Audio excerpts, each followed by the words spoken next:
আসসালামু আলাইকুম। তো আজকে আমাদের হচ্ছে স্ট্রিং এর 2 নম্বর প্রবলেম সলভিংটা দেখবো। এখানে বলতেছে যে স্ট্রিং এর একটি দৈর্ঘ্য অর্থাৎ লেন বের করো। একটা স্ট্রিং এর লেন্থ কিভাবে বের করতে হয় আমরা কিন্তু জানি। তো আমি দেখাচ্ছি। তো ধরো একটা ভেরিয়েবল নিলাম, নেম নামে একটা ভেরিয়েবলের মধ্যে একটা হচ্ছে ইউজারের কাছ থেকে নিতে পারি বা আমরা নিজেরাও লিখতে পারি। তো আমরা ইউজারের কাছ থেকে নিব, হ্যাঁ, এটা বেশ ভালো হয়। তো যেহেতু ইউজারের কাছ থেকে নেব, কি নিতে ইউজারের কাছ থেকে যে কোনো কিছু হতে পারে, ইনপুট নিতে পারে, তাই না? স্ট্রিং হতে পারে, ইন্টিজার হতে পারে, যাই হোক না কেন।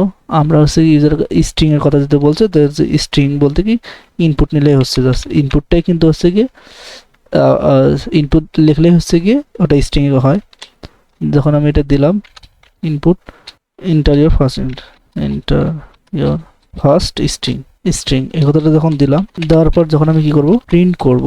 আচ্ছা, এখন যদি আমরা কি করতে চাচ্ছি, লেন বের করতে চাচ্ছি। লেন বের করার জন্য কি লেন ফাংশনটা ব্যবহার করা হয়। এখন জাস্ট এখানে নেমটাকে ঢুকিয়ে দেবো। হুম, যখন আমি এটা করলাম, তো দেখো ইউজার যখন হচ্ছে কোনো একটা লেখা লিখবে, ধরো আমি লিখলাম যে বাংলা বাংলাদেশ, দেখলো যে 10, হ্যাঁ, 10 চলে আসলো, মানে এর লেন্থ হচ্ছে কি 10। কীভাবে 10? যেমন BANGL, দেখো 1 2 3 4 5 6 7 8 9 10, 10টা লিটার আছে। হুম, এখন যদি বাংলাদেশ লিখে যদি একটা স্পেসও দেওয়া দেওয়া এখানে যদি দিতাম, সেই তখন কিন্তু 11 আসতো, বুঝছো? না বিশ্বাস করো, আমি আবার রান করে দেখাচ্ছি। বাংলাদেশ, এই যে স্পেসটা একটা দিলাম না, দিয়ে এখন যখন হচ্ছে কি ইন্টার মারবো, তখন দেখাচ্ছে যে 11 দেখাচ্ছে। হ্যাঁ, তো দেখো 11 আসছে, তাই না? তো যাই হোক, আমি আর একটা নাম, ওই যে এইটার কারণে ইরোরটা আসছে। তো এটা কি চাইলে কি আমরা এক লাইনে লিখতে পারি না? হ্যাঁ, অবশ্যই এক লাইনে লিখতে পারি। কিভাবে এক লাইনে লিখবো দেখাই। দাস কিছু না, প্রিন্ট প্রিন্ট করার পর আমরা এখানে কি করব, এই যে লেন, যেহেতু আমরা লেন বের করতেছি, লেন ফাংশনটাকে দেওয়ার পর আমরা কি করব, ওই যে হচ্ছে গিয়ে এই কথাটা আছে না, তারপর কি নিতে হবে, ইনপুট নিতে হবে।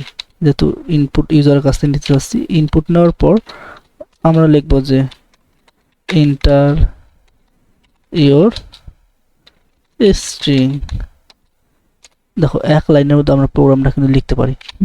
আমি বলছিলাম যে কয়েকভাবে আমি প্রোগ্রামটা হচ্ছে কি সলভ করে দেখানোর চেষ্টা করব।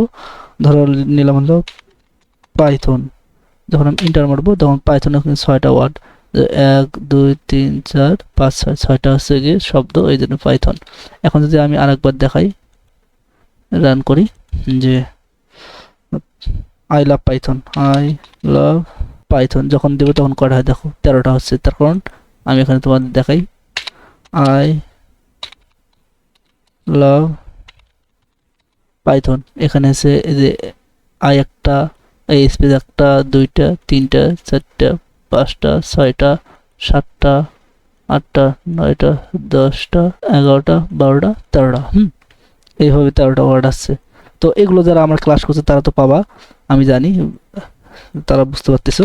তো এইভাবে আমরা কিন্তু ধীরে ধীরে আস্তে আস্তে হচ্ছে গিয়ে বড় প্রোগ্রামগুলো দেখবো। হ্যাঁ, তো এই ছিল আমার ক্লাস। সো সবাই ভালো থাকো, দেখা হবে নেক্সট প্রবলেম সলভিং এ।